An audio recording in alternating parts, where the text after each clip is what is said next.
von Guttenberg, and he's working for a small biotechnology company in Munich.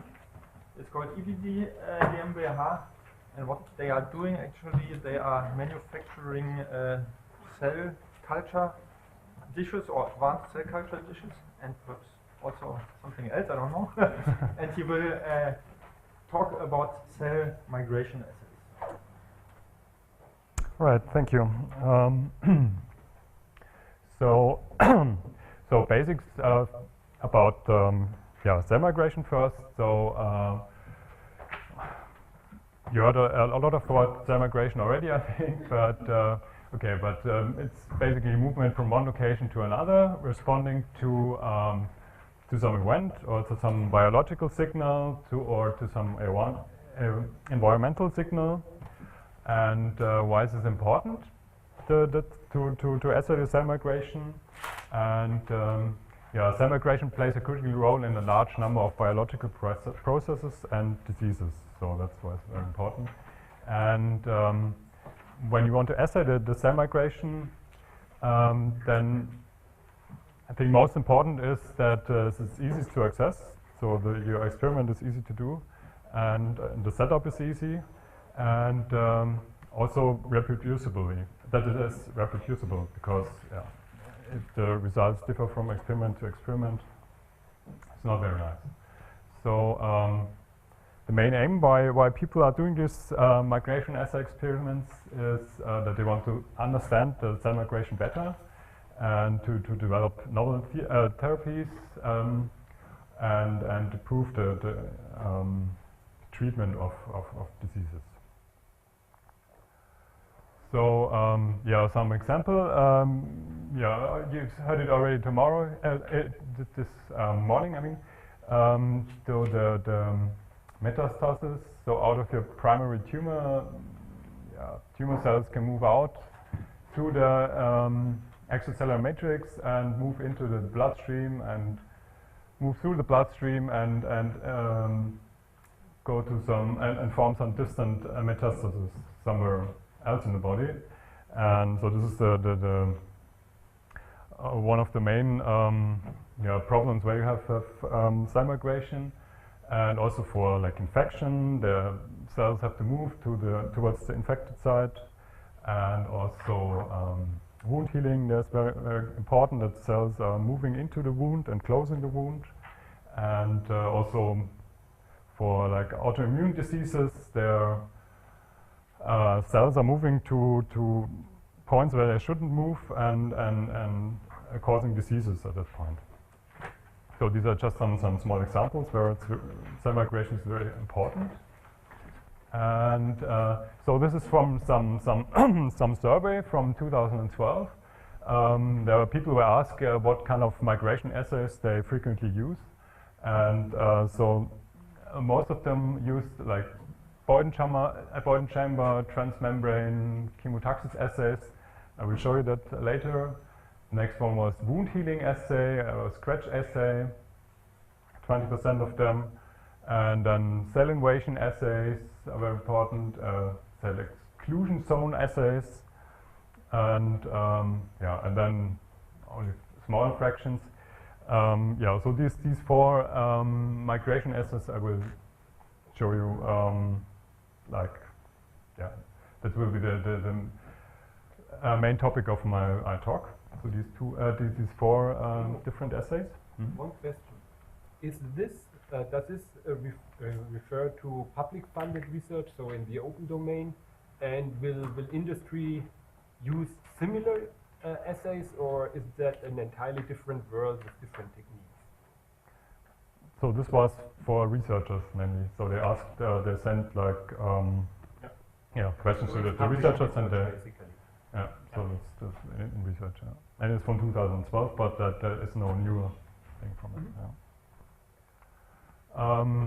Another thing was that the most important applications and the reasons for investigating the cell migration, and here was the most important was metastasis and tumor invasion, then next was angiogenesis, and then inflammatory response, immune function, inflammatory syndromes and atherosclerosis and embryo development and organogenesis. So these are the most important topics that people work on, and that's also about in the research community.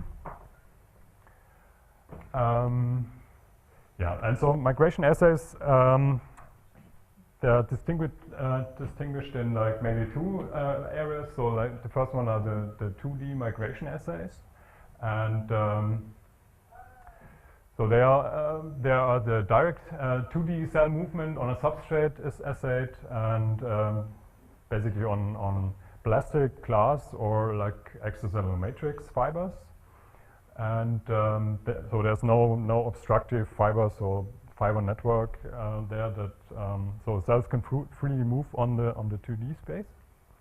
And the other kind of assays are the invasive migration assays, and there the cells move through some 3D matrix, and to go through this 3D matrix they have to reconstruct the 3D environment. So if they are going through a 3D matrix, they have to first they have to adhere to the matrix. Then they have make proteolysis of the extracellular matrix components, and then migrate through this matrix. So it's a bit more complicated process. And there are some exceptions. So some of the cells are able to migrate through the matrix without destroying or changing the matrix. So this, for example, leukocytes, they're able to crawl through the 3D matrix, and then it's just called 3D migration and not invasive migration anymore.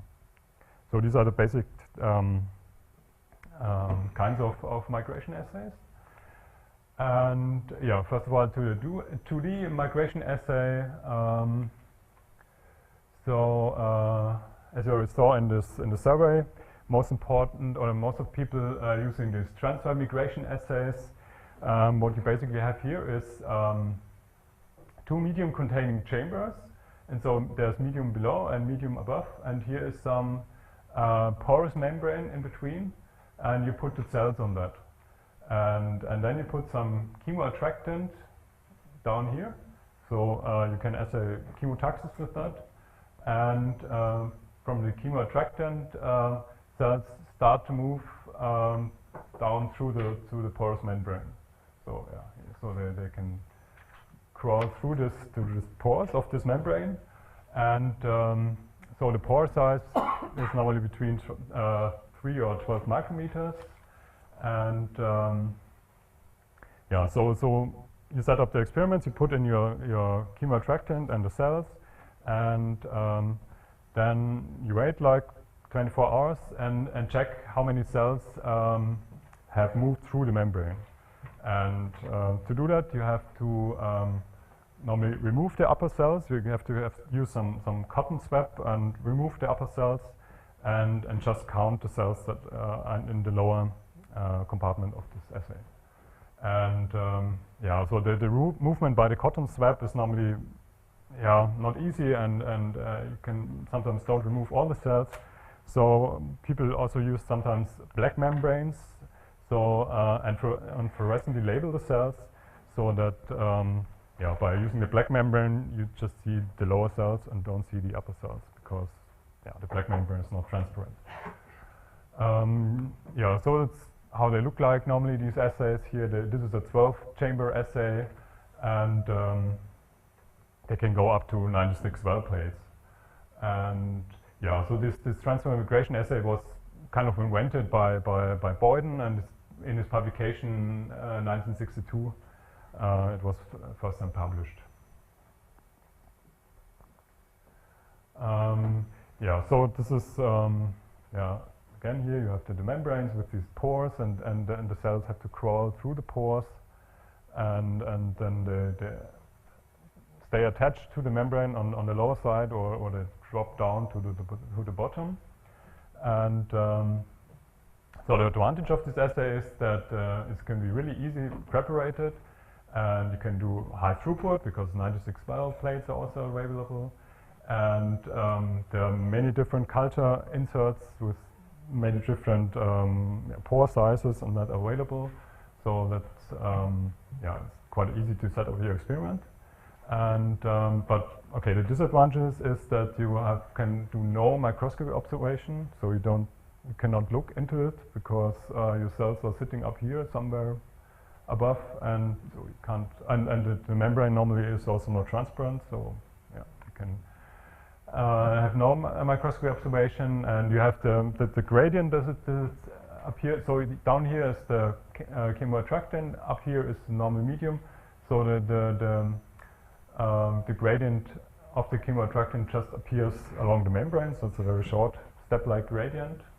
Yeah, the membrane is normally around 10 to 20 micrometers thick, and it's just an endpoint measurement. You just do your experiment, wait 24 hours, and then you evaluate. And but this optimal time you have to find out. It could be that after 24 hours is the perfect time to measure it, but it could be too early or too late, and that you have to determine what is the best point for that you get really reproducible results. And yeah, from that it's kind of easy to misinterpret interpret your results. And I will show you that from some experiments that we did. So this is yeah, some transfer assay experiment where you have HT1080 cells and HUVEC cells. So both are like slow migrating cells. So the first one, the HT1080 are like as cancer cell line, and the HUVEC is some primary cell. And so what you do, you have a control experiment where you have put your cells just medium on both sides, so nothing happens. So factor X means part of the percentage of cells that moved through the membrane. So yeah, for the control, without chemoattractant, the cells don't migrate, and here, okay, for the where you apply the gradient, so in this case chemoattractant below and cells in neutral medium above, then yeah, you have nice migration of both HUVEC and HT1080, and from this result you would say, okay, you have nice chemotaxis of these both cells, and but if you look also at the controls, then the situation is different, because the controls in this case is chemoattracted on both sides and chemoattracted on the upper side and neutral medium on the lower side. And in this case, for the HUVEC, it's okay. The controls are both lower than the signal where you have the chemoattractant below. So that means there was really chemotaxis of these cells. But here for the H1080, there you have the controls are even higher. So that means there was not chemotaxis, it was more chemokinesis. That means that the chemoattracted enhanced just the motility of the cells. So they were just moving faster, but they were moving also in the upper part. They were moving faster, and because they were moving so fast, they also went through the membrane. But it was not really chemotaxis. So so this is how you can misinterpret the results if you don't have a lot of controls that you do and carefully control what you're doing. And it's also, with this assay, it's a problem that you don't know so much which cells you should count. If you just count the cells that were still sticking to the membrane on the bottom side, or cells that also drop down to the bottom of the well, and or cells that are still in the membrane, if you also count them. So yeah, so if you use this experiment, you have to or this assay, you have to really be careful what you're doing, and you have to really know your situation and yourself to really get all nice results. Yeah, so the next assay I want to show you is the wound healing assay, also called scratch assay. And so the easiest way is to just have a cell layer and then scratch with a pipette tip some scratch in there where you have no cells, and You can use this directly on your substrate or also with some extracellular matrix on the surface, and you can observe it in phase contrast, and so and you just observe how this scratch is closing again. So from that you can measure migration speeds, and yeah, I will show you how it works. Here you have, for example, an experiment where you have the scratches applied here to the fluorescently labeled cells, and then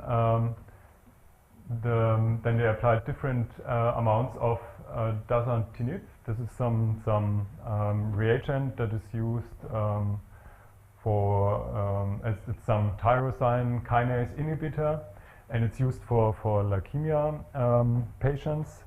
And this substance like retards the cell movement. So cells can, with increasing amounts of this substance, cells are moving slower. And so this you can see here, you have like increasing amounts of this dasatinib, and the percentage of inhibition. So the inhibition goes up if you increase the amount of the substance. And yeah, you can see it here. No treatment without this substance, the cells are after 24 hours. So the gap is already closed again. And here, with increasing amounts of the substance, the scratch is still open. What does an inhibition over 100% mean? Also below 0. Some of the error bars.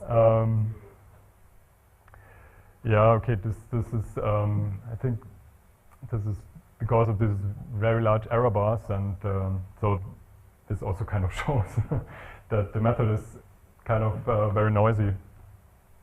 So is it really 100%? Yeah, the error bars reach yeah. over the sensible region. Yeah.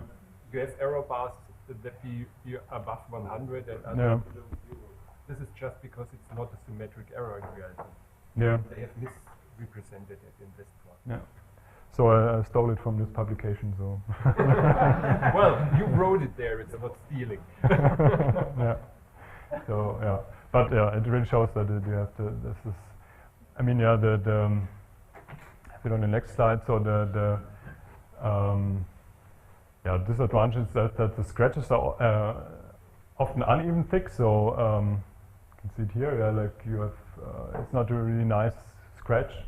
Here it's wider than here, and to do a reproducible scratch is very difficult, and so that's why the data is in the end quite of noisy, and also by scratching you may damage the cells on the edges here, so you have some kind of wounded cells that you don't know in what condition they are, and yeah, so this is also like again a cause of giving you some noise. And yeah, also like some cell debris is also in the scratch and so on. But the advantage of it is that it's really simple and rapid and cheap to do it. You can use nearly every normal culture plate to do that, and and you can just put it on a phase contrast microscope and just determine the migration speed. So it's easy to set up. So what you can do better on this experiment, on this assay is, first of all, you can do it electrically. So some people are doing this with this called electric cell substrate impedance sensing, called ESIS. And what you here do is you don't take your pipette to scratch it, but you do it electrically. So what you do, you have some electrode with some passivation on it, and here are some 10 holes that are about 250 micrometers wide, and you apply, and here's your counter electrode. So with this system, you can on one side measure impedance of a cell layer, and on the other hand, if you increase the current, you can destroy the cells on the electrodes. So this is one electrode here, and here there was first there was a confluent layer, then high current was applied, the cells went off this electrode, and then you switch off the high current, and then the cells are moving into the electrode again. And this you can measure. So here you have the impedance.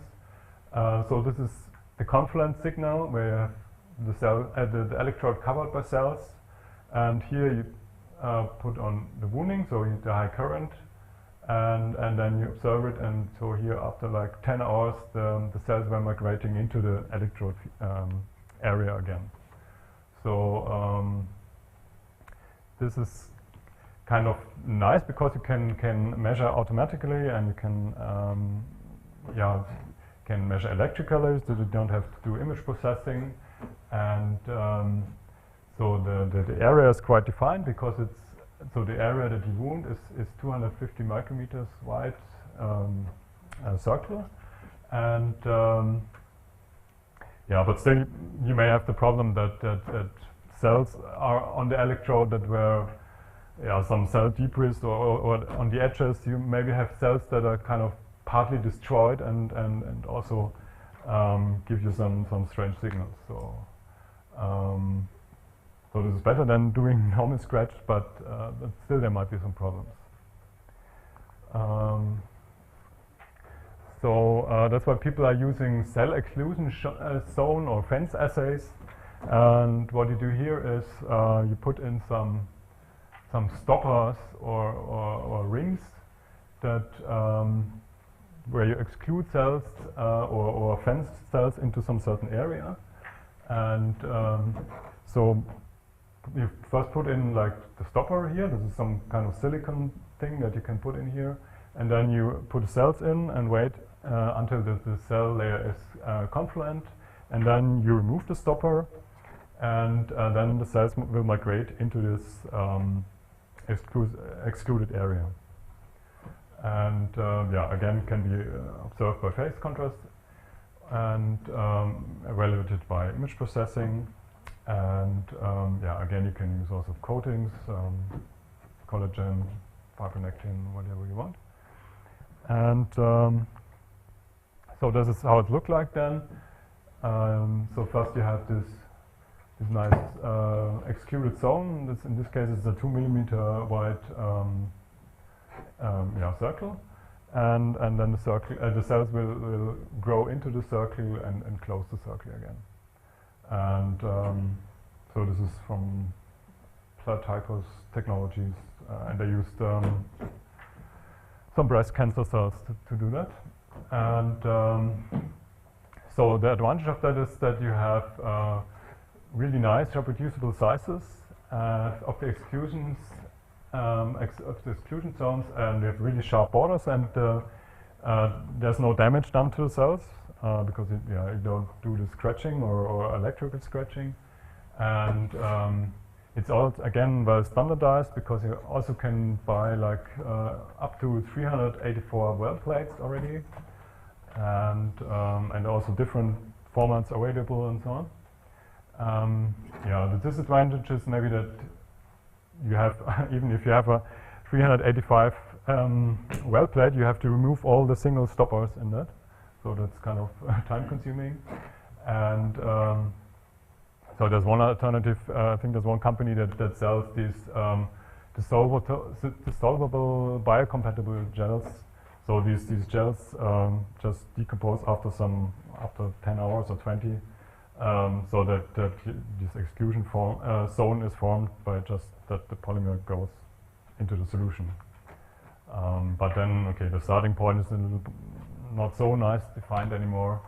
But but still, it's better that you have to remove all these stoppers in there. And one problem may also appear that the cells are crawling below the stopper if you still have it in there. This often happens that the cells are managed to get down below the stopper. All right. So in this case it was like a round exclusion here. This is also a bit a problem because the round area is a bit harder to for the image processing. It's a bit easier to use something like that. where you have two chambers that are separated by a 500 micrometer gap, and here you put in your cells and then let it grow confluent, and then remove this, and then you have two separated areas that grow together. You can even use two different cell types. Yeah, some people are interested in what happens if you have two different cell types, and and this is kind of easier to analyze with image processing. So yeah, I can show you some video. It's shown. So this is. Could you dim the light a little bit, please?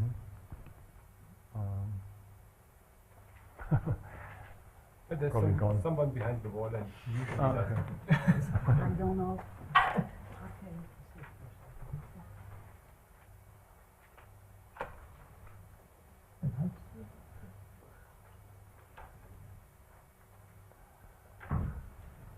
wonderful. Okay. So yeah, okay. This is some area here, and on this 500 micrometer gap here, and yeah, what you see is that cells are starting to move inside the gap, and yeah, these white dots that are appearing are the where cells divide, and yeah, and it normally the growth is quite nice, and so they are not moving in there as single cells, but more as a sheet. So and this can be easily be analyzed by image processing. So this was 24 hours, one image per 5 minutes, and was red fibroblast cells. Yeah, and phase contrast imaging. All right. So so when you evaluate it, you do image processing. This is shown here. This green is from the image processing here. That the area. So the cell covered area in micrometer square was determined against time, and what you then get is a curve like that. You have some linear increase of the area until saturation, and yeah, again, people are doing these experiments normally if they want to test substances, new substances, and if you put like an inner substance that inhibits the cell migration, then the slope will get lower, yeah, or flatter, or higher if you have some substance that increases the cell migration. So that is kind of yeah, nice to analyze what your substance does to your cells. In this case, yeah, the speed of migration for the without any substance was 2.5 to the 10⁵ power micrometer square. So yeah, so you can really have a nice number of your migration velocity.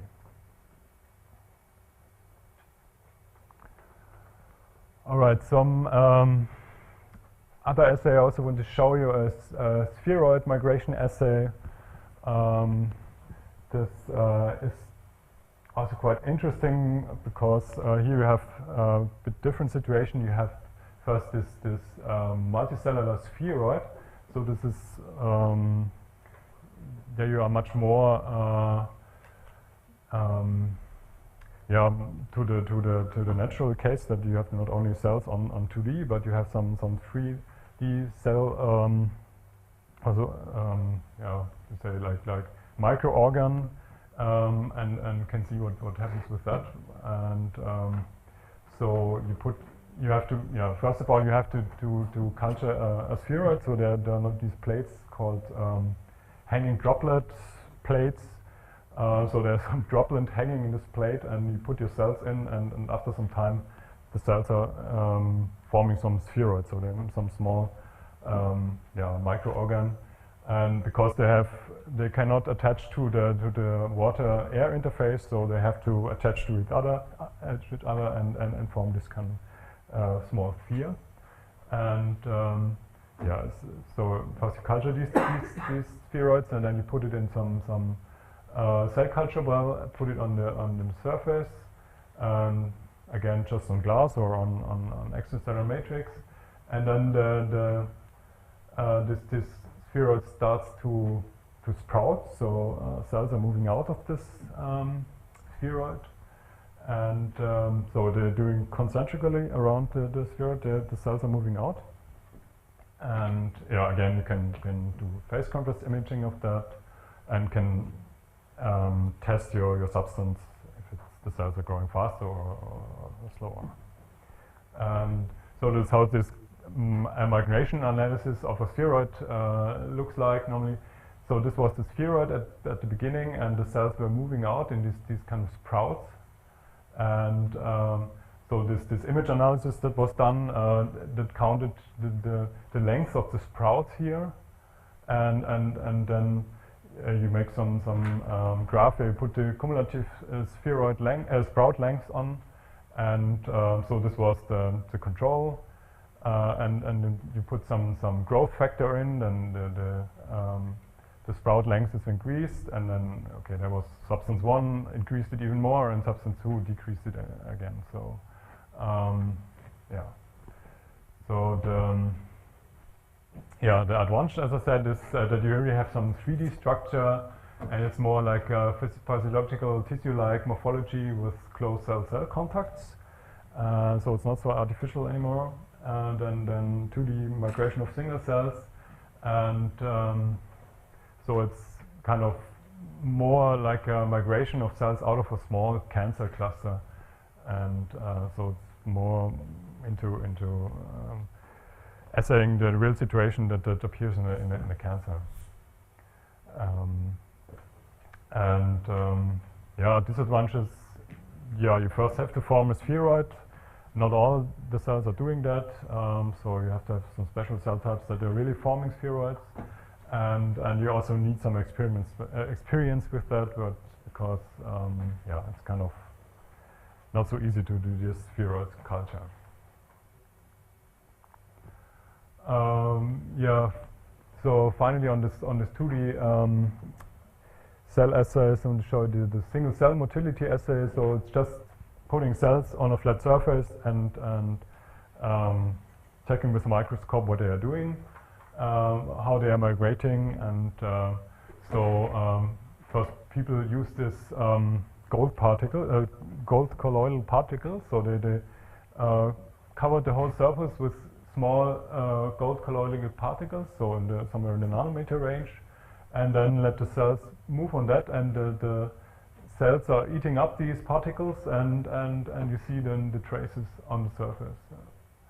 So this is kind of easy to analyze, but yeah, nowadays people are more using just phase contrast imaging, and then doing image processing and recalculating the traces of the cells.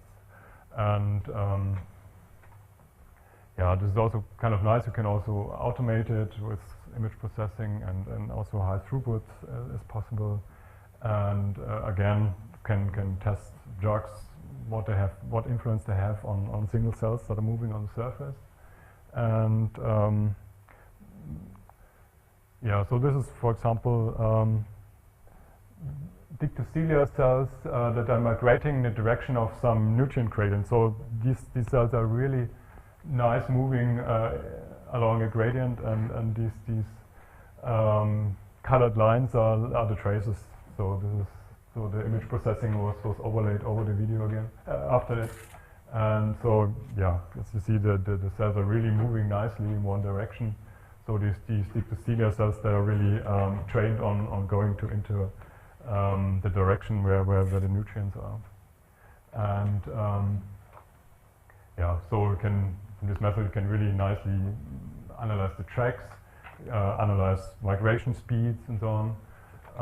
But yeah, problem is it's kind of you need like a nice image processing that it really works. So with this cells, it's easy, but other cells where it's really difficult to analyze the tracks, and yeah, or people are also doing it with hand, and then it's really time-consuming and laborious. And also you can only analyze like a small number of cells. So the cell density has to be quite low to do this experiment. And the main reason why I show this kind of assay is because you cannot also only look at the tracks of the cells on the surface. You can also check for like if they are forming some patterns.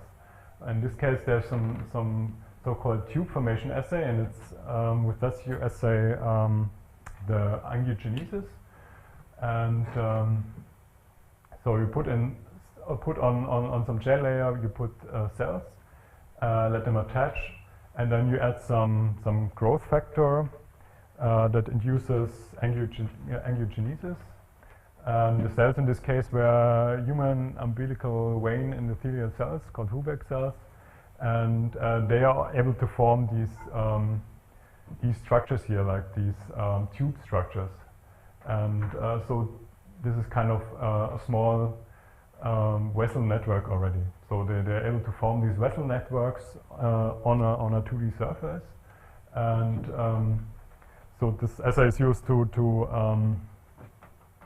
see if like substances increase the angiogenesis or block the angiogenesis, and if you do the image analysis, you can get out parameters like cell covered area, total tube length, and number of branching points here, and number of these kind of loops here, and so you can take out a lot of parameters, and from that decide if a substance increases the tube formation or the angiogenetic potential of a substance or not. What kind of gel is used there? Is it just a hydrogel, or is it collagen, or what is it? I think this is matrigel, yeah. Matrigel, yeah. And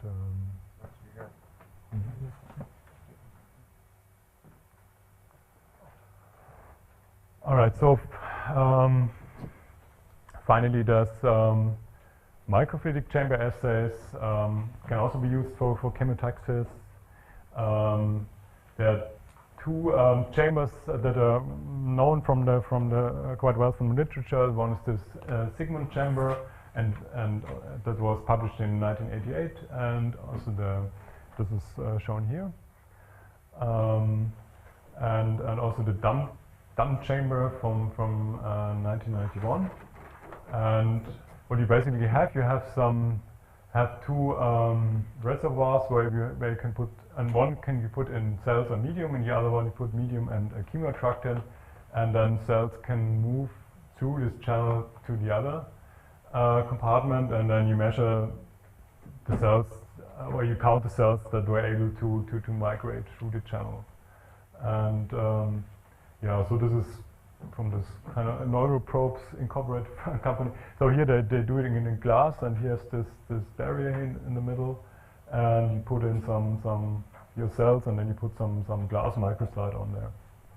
And that you can really produce stable gradients in there, so stable chemoattractant gradients along the channel, and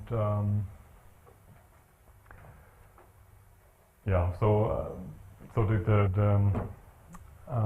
chemoattractant gradient forms over a much longer distance than it would be in this transport assay that I showed you at the beginning. So this is the Dunn chamber, look like that here, and here you put like the cells inside and the chemoattractant outside, and then cover it by some glass slide. And the advantage of these assays is that they have really small assay volume, so it's good if you have like rare cells that you want to assay and expensive substances. And you have really a nice linear gradient over a kind of large distance. And you can also again make direct microscopy on that. But it's really annoying to handle these kind of because you have to glue this glass slide on top, and you also have to change the medium quite a lot, because as the volume is low, the cells are starting to starve after a very short time, and it's not a really ready-to-use system.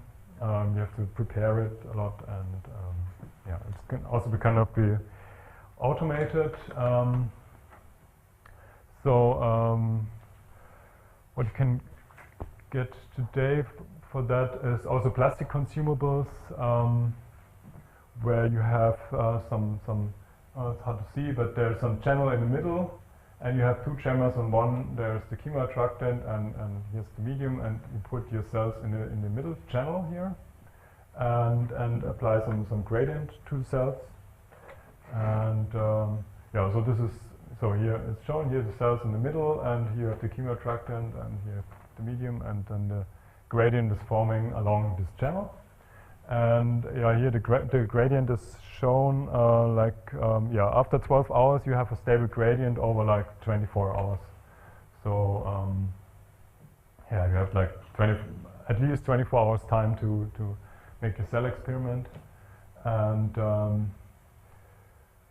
yeah, it's easy to handle as it's some consumable that you throw away after it, and yeah, you have again stable gradient, and yeah, you can have a higher throughput if you use like a motorized microscopy stage and an incubator, a small microscopy incubator. Then you can put some more of these channels on the microscope and yeah, do experiments with not just one chamber.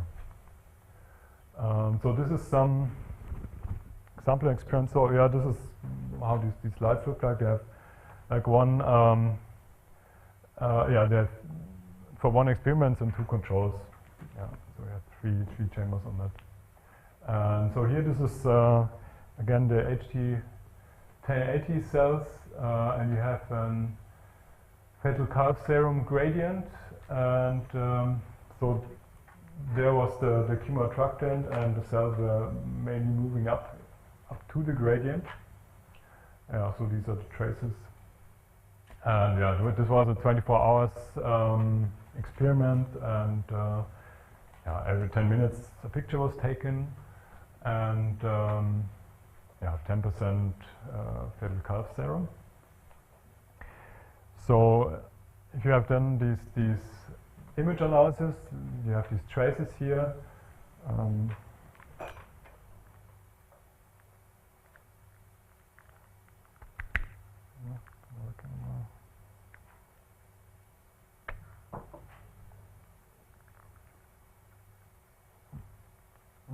If it doesn't work anymore, you have to recite with a pointing stick, which should be next to the blackboard. Yeah. Yeah, just wondering if it's just replacing the batteries, but no.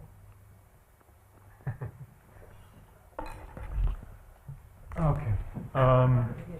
Yeah, so we get these traces here, and what you then do next is you put all these traces together and put the starting points into the origin of your graph, and then you get these traces. And yeah, so the chemoattractant was in the upper part, so you see that all the cells were mainly moving to the gradient, to the chemoattractant, and the controls you see where you have no chemoattractant, so the cells were also moving, but mainly distributed around the origin. And here you have the chemoattractant on both sides, and there the cells were moving faster, but still distributed around the origin here. And yeah, here's also the center of mass. So the center of mass of all these cells calculated, and the center of mass in this case is here in the upper area. And here center of mass is mainly still in the origin, and here again center of mass is still in the origin. So from that you can really see, okay, there was really chemotaxis cells were really moving up to the chemoattractant. Yeah, then also people are doing not only the center of mass here, but so-called forward migration index. And what you do here is the forward migration index parallel and forward migration index perpendicular. And this is the y displacement here of the cell, and divided by the whole path length of a cell here. And the same for the perpendicular. There you take the y the x displacement, also again divided by the length of this path here, and then you count it over all the cells you have in your image. And yeah, so these are the parameters that you can take out of these experiments normally. So you have the forward migration index. You see that for the parallel, you see that it's not 0, so it means cells are really moving up, and in the controls it's not nearly 0. So yeah, it means that you have really nice chemotaxis. But you also can, this is center of mass again here. Center of mass is higher for this chemotaxis experiment and not for the controls. This is the velocity.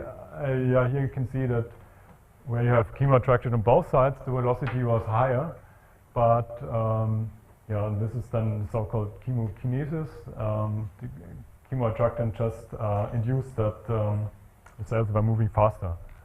And yeah, you can also do some statistical analysis and see if the cells are really distributed evenly around the origin or not. And here means they were nearly evenly distributed, and here for the chemotaxis experiment it was not. So they were really more on the upper side than on the lower side. Yeah, just to show you, there's another method used by Gradient Tech, because this is also in this income network. This company, what they are doing, they're using fluidic channels. So they're putting in cells in the middle here, and then they apply, they pump like medium to it, and medium with the chemoattractant. And as it's some laminar flowing here, you have some very nice separation between the medium without chemoattractant and with chemoattractant. And if you put cells here, you have also some nice linear gradient here of your chemoattractant on the cells. And yeah, the advantage to use this kind of system is that the gradient builds up very fast, and you can reverse the gradient if you want to. So during the same experiment, you can reverse the gradient and see if the cells are also moving in the other side if you change the gradient, or if you reverse the gradient.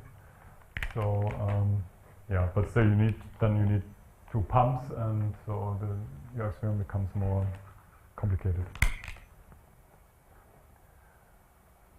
All right, so that's about 2D migration.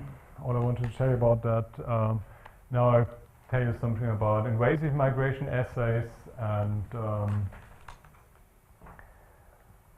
so you can basically use the same for transfer assay again, but you cover it with some extracellular matrix here. Your porous membrane. You put some gel or whatever on that. For example, some collagen or matrigel on your porous membrane, and if you have invasive cells, they are able to go through to your gel and transmigrate to the membrane and go to the bottom, and then from that you can apply a gradient here, a chemotechnical gradient, and can see if your cells are really able to transmigrate through the gel and through the membrane and to the chemoattractant. And yeah, so but basically the transfer assay is basically just the same, just that you add your gel layer to it. Yeah, so this is some experiments. This quite nicely shows how cells were invading here in some. This is and some matrigel here, and these were some macrophages that. Yeah, this was the wild type. So the wild type is nicely able to destroy the gel here and make holes into it. And there's some mutation that is not so much able anymore to make the holes. And if you put some protease inhibitor, then it's really hard for the cells to enter this gel. So because these macrophages, they use some kind of proteases to destroy this gel and to invade it. And yeah, so in this graph you can see that the wild type is really nicely able to migrate through the gel, and if you put in the protease inhibitor, then it becomes very hard for them to and yeah, the same for the mutation here. Also, if you put the protease inhibitors, then the migration through the gel went down. So again, so the advantages, again, you can use different cell culture inserts and different sizes, and it's easy to set up, and yeah, the gradient is quite short, so it appears just on the gel layer, and so this advantage again is an endpoint assay. You cannot observe it in the microscope, and again, you have to remove the cells from the upper side, and you have to normally have to stain the cells to really see what happened if they really were invading. And yeah, again, here's this assay I showed you already this with the stoppers here, and you can again also do some invasion assay. So we first apply some extracellular matrix on the surface, then you put in cells and your stopper, or first the stopper and then your cells, and then you cover it with some extracellular matrix on top, and then you have your cells in a extracellular matrix gel, and then you observe what the cells are doing if they are able to move into this exclusion zone. And yeah, people are using normally collagen 1 or BME, basement membrane extract, and yeah, and then follow the migration in microscope. And so there's some example here. So here was the exclusion zone, and here some mesenchymal cells were able to invade this area that was covered by some collagen 1 here. And yeah, so they really had to form this kind of strange shape to invade this gel here. It was, yeah, this red stuff is F-actin that was stained by some red dye. And but yeah, it really shows nicely how the cells were invading into this gel from the outside. So the advantage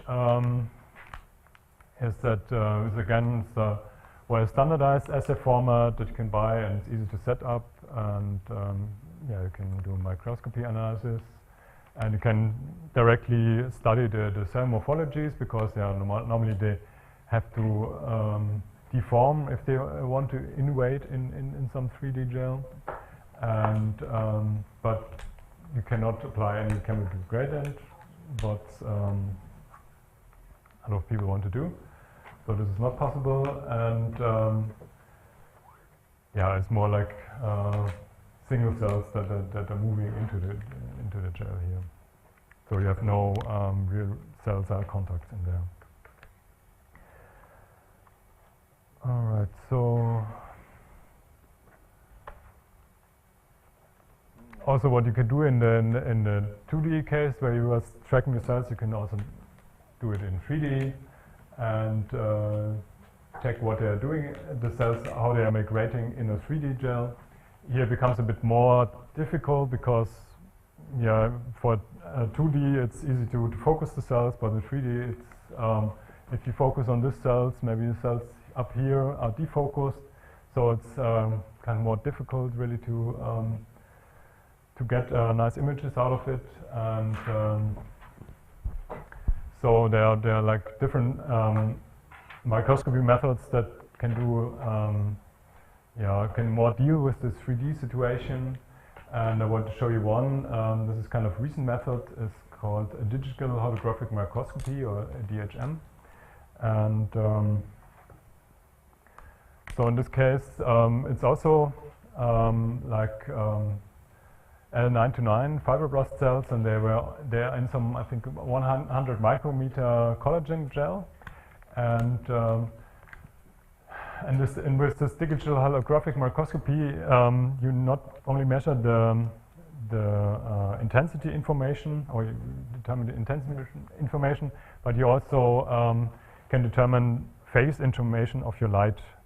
So from how the phase has changed by passing through your to your probe, and from this phase information you can determine height information. So in this case, so white means 0, so the substrate height, and up to here it's up to 11 micrometers. So the dark ones are like up to 11 micrometers here. And I'll show you what it looks like. So these fibroblast cells, they are moving on the substrate, and they're dividing here. So here they're dividing, and if they're dividing, they become they are not adhered anymore, and so they're higher and not so flat like here. So with this method, it's really nice to see this 3D movement of the cells. If you would look at that in phase contrast microscopy, it would be much harder to tell if this is which height you have and so on. So this is I think a method that will be widely distributed in the future, because you can really nicely see what your cells are doing in 3D. And so in principle, the advantage of this method is so like the 3D cell tracking is you can monitor the movement of the cells in real time again in 3D. Normally in the body, cells are also in 3D, so it's much more close to the real situation of the cells, and and you can really determine how the cells were moving in 3D. And the problems are that you have can observe only a limited number of cells, because otherwise it becomes much too complicated to analyze. And you need special image processing tools, and normally also special microscopy methods.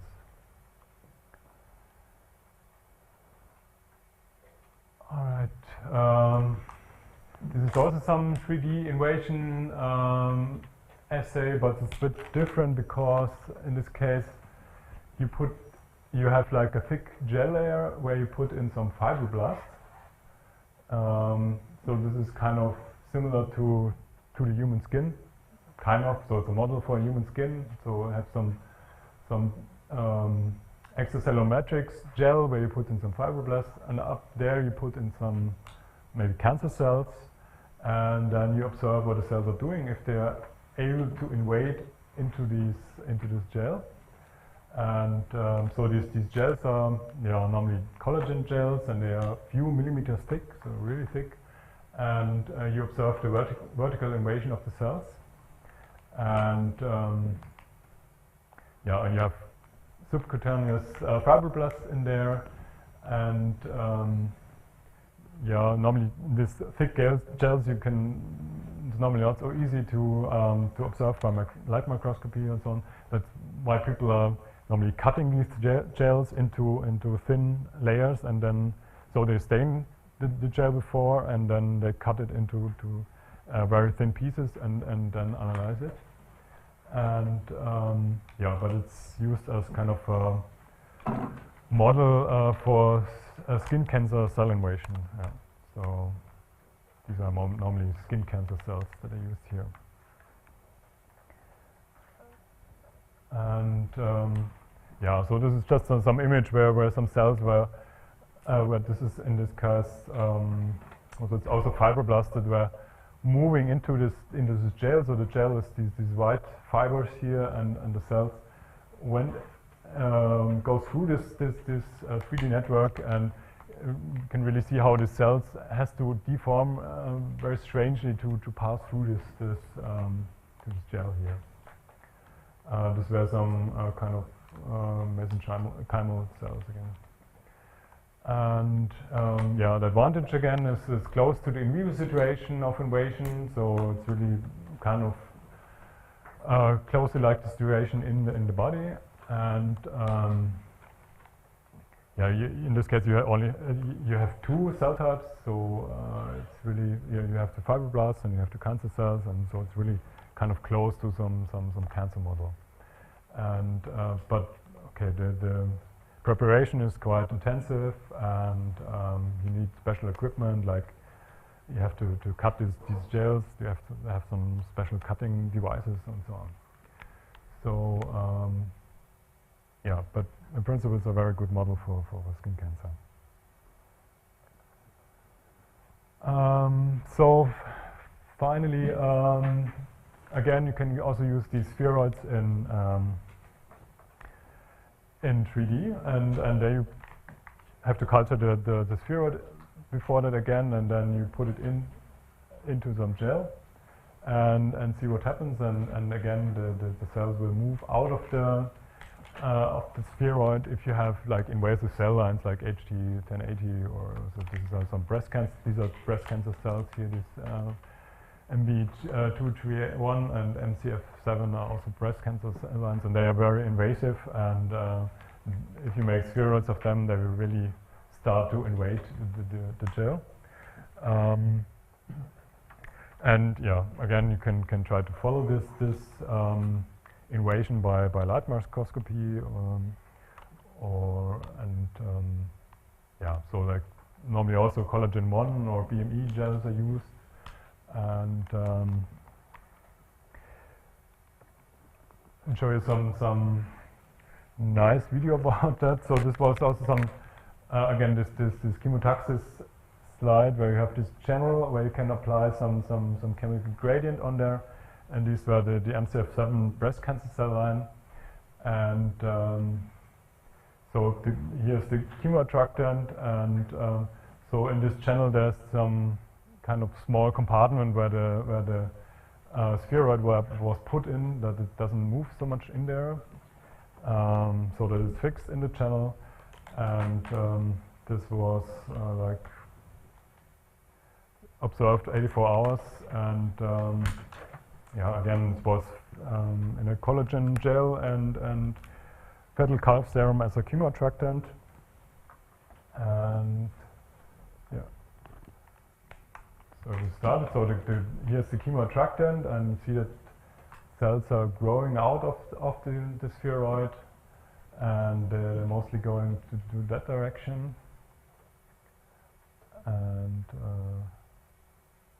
yeah, and so that the advantage that is really close to some 3D invasive situation in the body. So it's really like some small cancer that is invading the extracellular matrix around, and yeah, and in this spheroid you have really well-established cell-cell contacts of the cells. So it's not single cells anymore. So it's really like in the human environment where all the cells are like have cell-cell contacts, most of the cells have cell-cell contacts, and so again quite close to the real situation. And yeah, the problems that you have with that is that sometimes the cells migrate on top of the gel or below the gel, and you cannot really tell, it's hard to see if they're really going through the gel or because I mean it's really hard to go for the cells to go through the gel, because they have to really lyse the gel and so on. So it's really difficult for them to go through the cells. So if they see the possibility that they can go above the gel or below the gel, they will do it. So that's why you have to be really careful that your cells are really moving through the gel. And yeah, again here the experimental efforts that you have to take are really high, and yeah, again you have to culture the spheroids at the beginning, and so yeah, but yeah, but in the end you get really nice results. You can see here. So this is all I want to show you about different kind of assays. There are much more of them, but I think these ones were the most important that people are using, and I hope it was not too much. But finally, I want to just show you that there are some efforts in the moment are going on to standardize these migration assays. So I mean, people want to really compare their results in between the different groups and labs. So that's why people want to really develop standards for doing this kind of cell migration assays. And here's some publication this from this year called an open data ecosystem for cell migration research. And so what they propose is to build up some database, like in for gene, where you can, or like proteomics. In proteomics, and also people are doing the experiments. They're putting them to a database that other people can check their experiments, and so they also want to build up some kind of database where they put in the data, metadata, also how this experiment was done, and all the images, and then some kind of list of minimum reporting requirements and controlled vocabulary, so that the people talk about the same things, and then all the things you should know about the experiments, how it was done, and all this should go into some database that other people can also check your experiments and compare it with their own experiments, and so this will be then disseminated to on the web somewhere, and also put in all the raw data that somebody that's really working with image processing or has some new method on image processing can test their methods on these data, and so that this data comes much easier to access, and so there are a lot of groups working in this field together, and they want to build up this database. But up to now it's not existing, but probably soon. All right, that's all I want to say.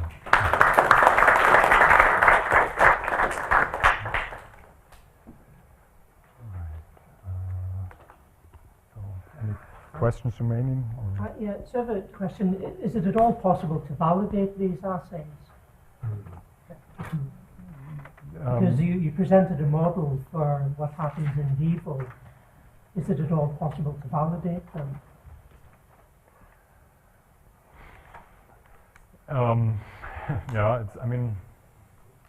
It's always hard to validate them. I mean, what people are doing, it's also always a trade-off. I mean, you have this assay, and it should be easy to apply, and it shouldn't be too time-consuming, and give you good results or good quantitative data. And on the other hand, it should be close to the in vivo situation, but you have to always have this trade-off. And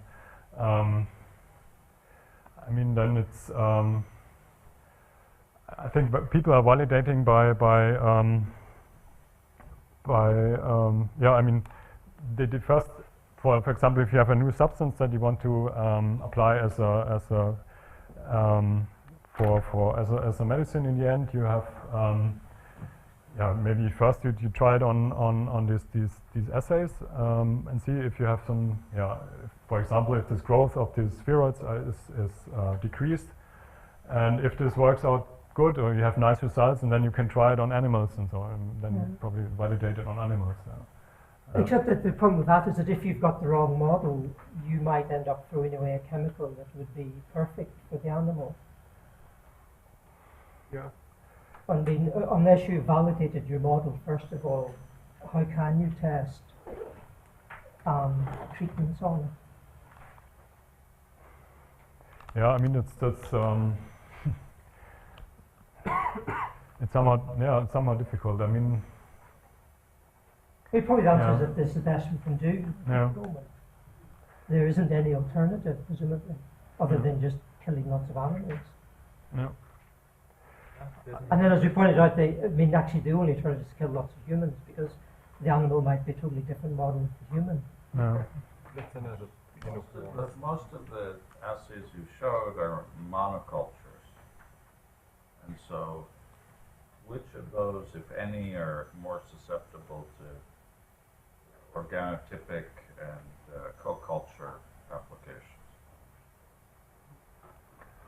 I mean, like this image here. I mean, you can most of them you can do also with different cell types. Here, show this image. I mean, this is this kind of fence assay. So first you have fenced in the cells in two compartments here, and then you put the fence away, and these are different cell types, and then you observe what they are doing, and then they are really invading into each other here. So this is a more invasive cell line here that invades into the other cell line. But as an example, earlier in the last week, we were hearing about migration assays that used a fibroblast culture on top of a Hubeck cell layer, for example.